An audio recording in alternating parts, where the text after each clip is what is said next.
Hello student, तो कैसे हैं आप लोग। स्टूडेंट, पिछले वीडियो में मैंने डिस्कस की थी about different kinds of resources. Now I'll discuss about how we can conserve resources, how and what are the factors responsible behind the degradation of resources. ठीक है। स्टूडेंट, मैं लीडिंग स्टडी की assistant faculty हूँ। आप अगर चाहो तो leading study की ऑनलाइन ऐप भी डाउनलोड कर सकते हो गूगल प्ले स्टोर में जाके। ठीक है। और उसमें जाके आप ज्योग्राफी की सारी नोट्स आप वहाँ पे परचेस भी कर सकते हो, as well as geography, institute of geography. ठीक है। ज्योग्राफी के सिवा भी और डिफरेंट काइंड्स ऑफ जो सब्जेक्ट्स है अब आपकी एसएसटी की और साइंस की, वो सब्जेक्ट भी की नोट्स सारी आप एक कंप्रिहेंसिव फॉर्म में वहां से डाउनलोड कर सकते हो। स्टूडेंट, आज की पढ़ाई स्टार्ट किया जाए। Okay.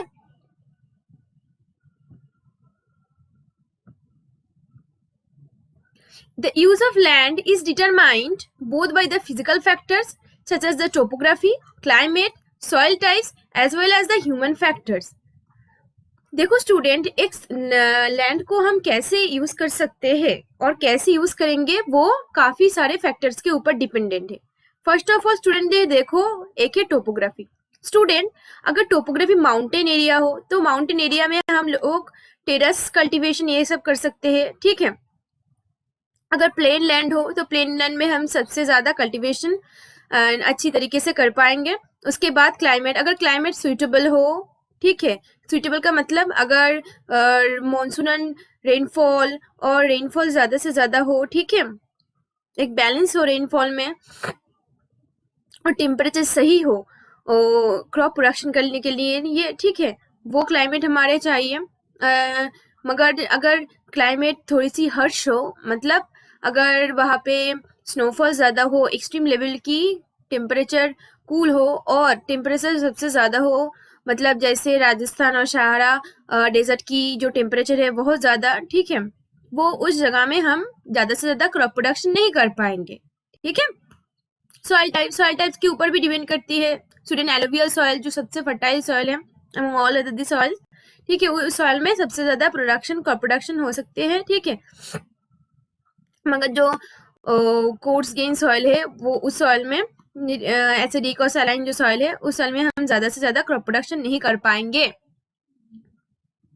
Human factors such as the population density, technological capability and culture and traditions. ठीक है। पॉपुलेशन डेंसिटी के ऊपर भी हमारे लैंड यूज पर डिपेंड करते हैं। ठीक है। अगर एक जगह में पॉपुलेशन डेंसिटी ज्यादा हो तो उस लोगों की फूड डिमांड्स फुलफिल करने के लिए लोग ज्यादा से ज्यादा क्या करेंगे, क्रॉप प्रोडक्शन भी करेंगे। ठीक है। टेक्नोलॉजिकल कैपेबिलिटी मतलब अगर आपके पास टेक्नोलॉजी हो, मानो हम सब लोग जानते हैं कि मैं पिछले वीडियो में भी डिस्कस की थी, अंटार्कटिका में कोल माइन है, मगर हमारे पास प्रॉपर टेक्नोलॉजी नहीं है कि अंटार्कटिका में हम जाए और अंटार्कटिका से कोल को एक्सट्रैक्ट करें। ठीक है।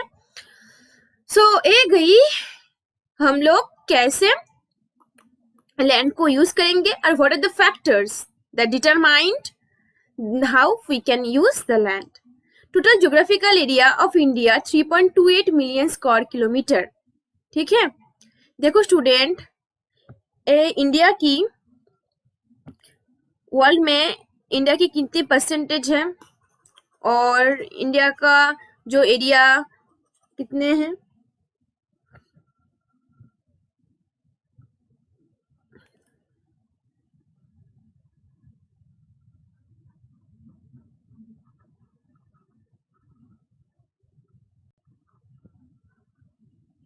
ठीक है, ये है 3.2 मिलियन स्क्वायर किलोमीटर इंडिया का जो टोटल एक्सटेंशन है, एरिया है।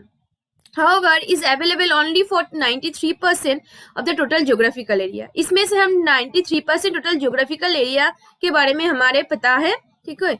और इस जगह को हम प्रॉपरली यूटिलाइज भी कर पाएंगे।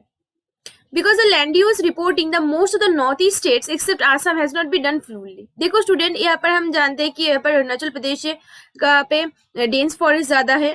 ठीक है। स्टूडेंट, ऐसी भी कुछ जगह है इंडिया में, उस जगह के बारे में हमारे पास प्रॉपर डेटा नहीं है। ठीक है। एक्सेप्ट आसाम, आसाम के बारे में तो हमारे पास डेटा है। नेक्स्ट के some areas of Jammu Kashmir occupied by Pakistan and China have also not been surveyed. देखो स्टूडेंट, ये है पाक ऑक्युपाइड कश्मीर पीओके, और ये चाइना ने ऑक्युपाई किया कश्मीर के कुछ पार्ट। तो इस जगह के बारे में हमें पता नहीं है, ठीक है, हमारे पास प्रॉपर डेटा नहीं है। तो स्टूडेंट देखो, नीचे के पास एक डायग्राम है। उस डायग्राम में हम क्या देख सकते हैं? उस डायग्राम में हम देख सकते हैं कि इंडिया का जो फॉरेस्ट कवर है वो है 18.11%। अगर एक बात स्टूडेंट, जब आप एक वीडियो देख रही हो तो आपकी बुक खुल के बैठना, क्योंकि जब मैं आपको पढ़ा रही हूँ तो बुक के साथ साथ जब आप पढ़ोगे, ये डायग्राम देखोगे, तो हमारे पढ़ाई के साथ साथ आप खुद को रिलेट कर पाओगे कि ऐसी लगे कि आपकी तो मैम तो ऑफलाइन ही हमें पढ़ा रही है। ठीक है student. So student, forest area 18.11% occupy कर चुके हैं। नेक्स्ट है barren and unculturable wasteland. Barren and unculturable wasteland की परसेंटेज क्या है? 18.11%। नेक्स्ट क्या है? नेक्स्ट है area under non agricultural use. ये जो जगह है ये है area under non agricultural uses. Next है permanent pasture and grazing land. Next क्या है? परमानेंट पेस्चर और ग्रेजिंग लैंड, ये है 4.71%। नेक्स्ट क्या है? हाँ, नेक्स्ट है जो area under miscellaneous tree crops and groups. Miscellaneous tree crops कुछ एरिया में हमने प्रोडक्शन ऑलरेडी कर चुके हैं, वो उस एरिया की एरिया ऑक्युपाई कर चुके हैं 6.23%। नेक्स्ट क्या है? नेक्स्ट है हमारे पास फैलो अदर देन करंट फैलो। ए है फैलो अदर देन करंट फैलो, उसके बाद है करंट फैलो, और उसके बाद है नेट शोन एरिया। पिछले वीडियो में मैंने बोली थी कि स्टूडेंट नेट शोन एरिया क्या है। स्टूडेंट आप भूल चुकी हो, आई थिंक मैं एक बार रिमाइंड कर देती हूँ आपको। जो नेट शोन एरिया है, जिस एरिया में और जिस फील्ड में हम साल भर में एक बारी और वन क्रॉप ही प्रोडक्शन करते हैं, उसको हम बोलते हैं नेट शोन एरिया। ठीक है। और ग्रॉस क्रॉप एरिया का मतलब है एक लैंड में हम more than one crop produce कर सकते हैं साल भर में। ठीक है। I hope it is clear to you. So student देखो, यहाँ पर एक कंपैरिजन हम लोग कर सकते हैं। क्या कंपैरिजन हम कर सकते हैं?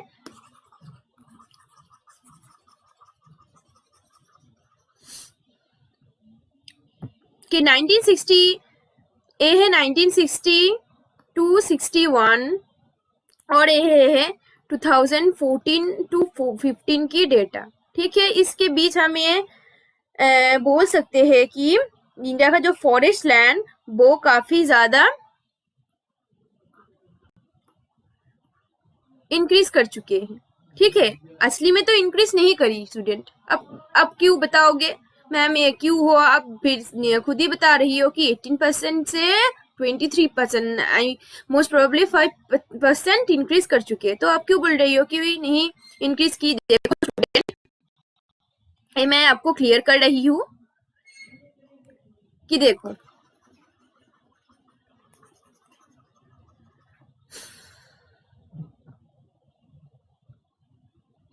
आप जब एक डेंस फॉरेस्ट या से खुद की और इंडस्ट्रियल पर्पस के लिए, ठीक है, उसको डिस्ट्रॉय करोगे और उसके बाद आप उस जगह में सिर्फ और सिर्फ एक ही क्रॉप प्रोड्यूस करोगे।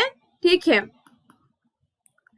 तो स्टूडेंट, इसमें दो हार्मफुल इफेक्ट एनवायरनमेंट के ऊपर आएगी। क्या है दो वो हार्मफुल एनवायरमेंटल इफेक्ट? देखो स्टूडेंट, इस जगह में डिफरेंट काइंड्स ऑफ ट्रीज पहले रहती थी। ठीक है। उसके बाद आप क्या करोगे?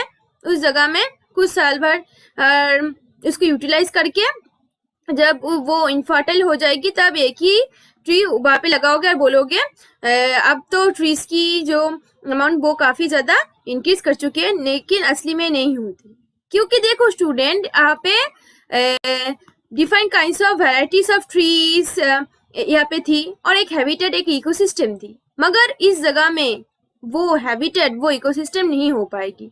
ठीक है। और यहाँ पे जो एनिमल्स, ट्रीज रहती थी वो भी डिस्ट्रॉय हो जाएगी। Okay. So student, barren and unculturable wasteland जो थी इंडिया में वो काफी ज्यादा कम चुके हैं 2014 और 15 में। क्यों? क्योंकि बैरन और अनकल्चरेबल वेस्टलैंड को अभी हम यूं ही छोड़ नहीं देते हैं, उसको डिफरेंट काइंड्स ऑफ पर्पस में भी यूज करते हैं। ठीक है। देखो स्टूडेंट, अब हम पढ़ेंगे अबाउट लैंड डिग्रेडेशन।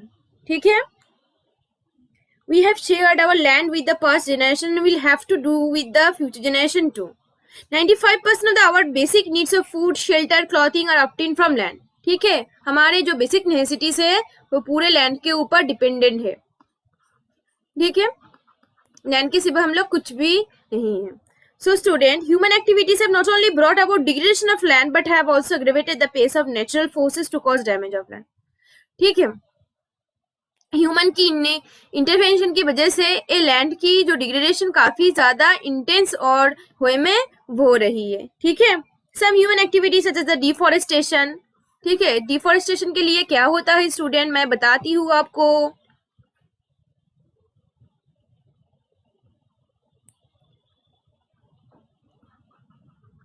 ए क्या है स्टूडेंट, हाँ ए है ट्री,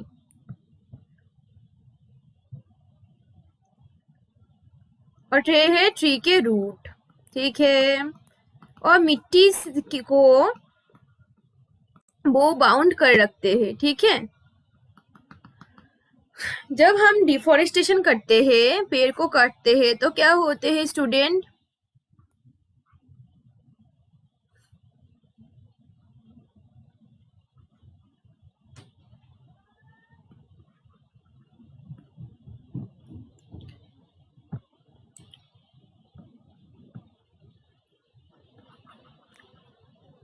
जब स्टूडेंट पहले क्या होता था, ये जो एरिया में पहले यहाँ पे रेनफॉल होती थी।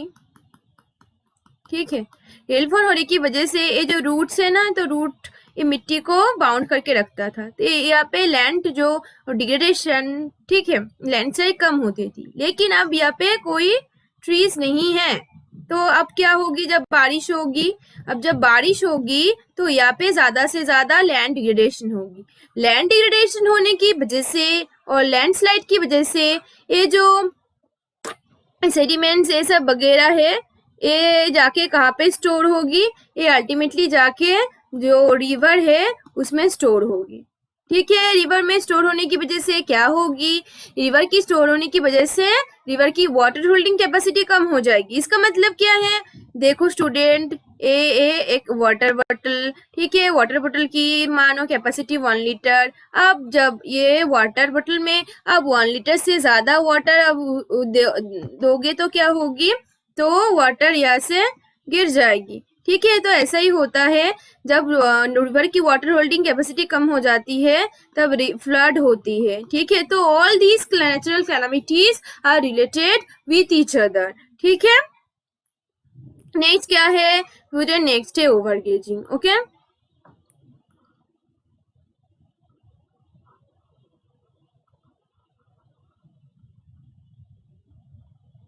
सो स्टूडेंट, ये जो डोमेस्टिक एनिमल्स होते हैं और कई सारे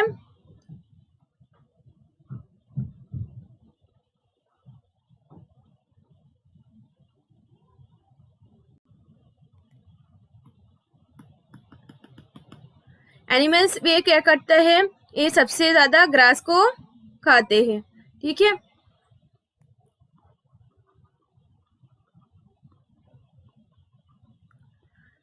और ग्रास क्या करता है, ग्रास जो मिट्टी की पार्टिकल्स हो, सॉइल पार्टिकल्स को बाउंड करके रखता है। अब जब यहाँ पे ग्रास ही नहीं रहेगी तो क्या होगी, ऐसे ही सॉइल की डिग्रेडेशन होगी ओवरगेजिंग की वजह से। ओके स्टूडेंट,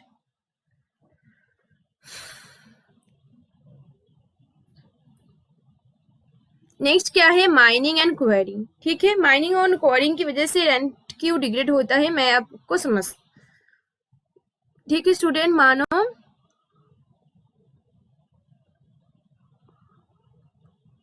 यहाँ पे कोल है और यहाँ पे आपकी घर है। देखो स्टूडेंट, ये कोल माइन के ऊपर आपकी घर है। ठीक है, तो स्टूडेंट जब कोल को एक्सट्रैक्ट करोगे आप, कोल, तो यहाँ पे क्या होगी, ये सब जगह वैकेंट हो जाएगी। ठीक है, ये सब जगह क्या होगी, सब जगह वैकेंट हो जाएगी। वैकेंट होने की वजह से इसको तो बैलेंस करना पड़ेगा, तो ये जो घर थी वो यहाँ पे गिर जाएगी। ठीक है, सो माइनिंग एंड क्वायरिंग की वजह से ये सब होती है। लैंड डिग्रेडेशन होती है। ठीक है स्टूडेंट, नेक्स्ट क्या है, देखो स्टूडेंट, माइनिंग और ग्रेजिंग की वजह से एनवायरनमेंट के ऊपर कितना गहरा इम्पैक्ट पड़ा है, और जो डिफॉरेस्टेशन की वजह से भी एनवायरनमेंट के ऊपर इम्पैक्ट पड़ा है, और ग्रेजिंग की वजह से देखो स्टूडेंट यहाँ पर कितने सारे घास है और यहाँ पे घास ही नहीं है। Okay, so land conservation measures, okay, so by what process we can conserve the land, ठीक है। First of all afforestation and proper management of grazing, ठीक है स्टूडेंट। डिफोरेस्टेशन की वजह से लैंड का डिग्रेडेशन होती है, तो हम क्या कर सकते हैं, इसका ऑपोजिट जो प्रोसेस वो प्रोसेस कर सकते हैं, हम डेफोरेस्टेशन कर सकते हैं, अनप्रॉपर मैनेजमेंट ऑफ ग्रेजिंग, ठीक है। हम ढेर सारे पेड़ लगा सकते हैं ताकि लैंड डिग्रेडेशन कम हो, और जो ट्रीज की रूट से वो सॉइल की पार्टिकल्स को बाउंड करके रखे। And proper management of grazing, एक प्रॉपर एक वे में हमें ग्रेजिंग करना चाहिए, ठीक है। देखो प्रॉपर वे में ग्रेजिंग करना चाहिए मतलब हम जो डोमेस्टिक एनिमल्स है,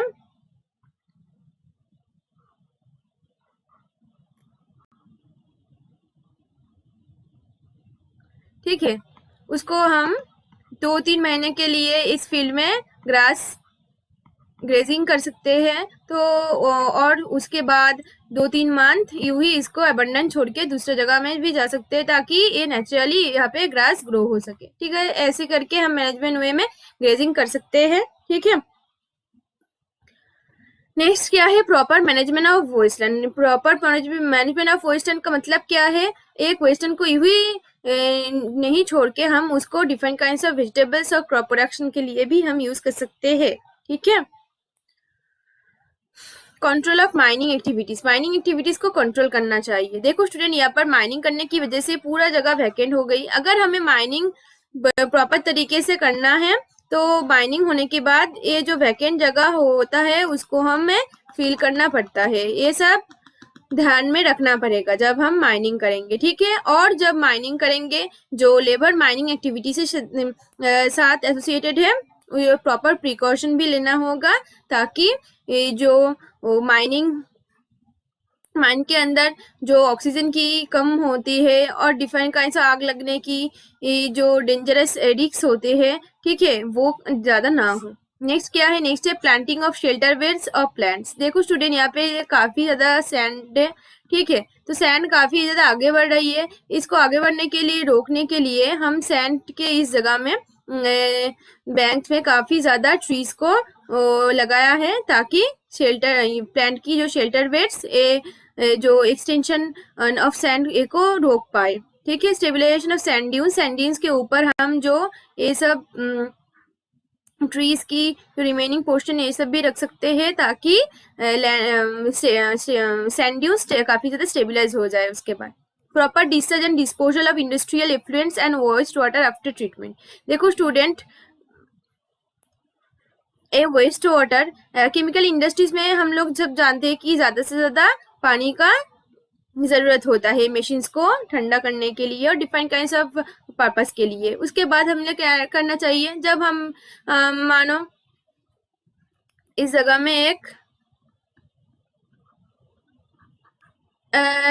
इंडस्ट्री है, तो इंडस्ट्री बहुत सारे पानी को यहाँ पे निकालता है, तो कि हम लोगों को ये रूल कंपलसरी करना चाहिए कि जब हम इंडस्ट्रियल पॉल्यूटेंट्स वाटर को रिवर में फेंके तो उसके आगे हमें उसको प्रॉपरली प्यूरिफाई करना पड़ेगा ताकि वो वाटर और वो पानी जाके रिवर की इकोसिस्टम को डिस्ट्रॉय ना कर पाए, ठीक है। So thank you students for watching my video. If you like my video, then you can share and subscribe this channel, okay। और आप चाहो तो हमारी जो लीडिंग स्टडी जो ऐप है वो गूगल प्ले स्टोर में जाके उस ऐप को आप डाउनलोड कर सकते हो, और एक कंप्रेहेंसिव वे में सारी जो नोट्स है सोशल साइंस की और साइंस की उसको आप परचेस कर सकते हो और डाउनलोड भी कर सकते हो। Thank you again student, goodbye for today, okay.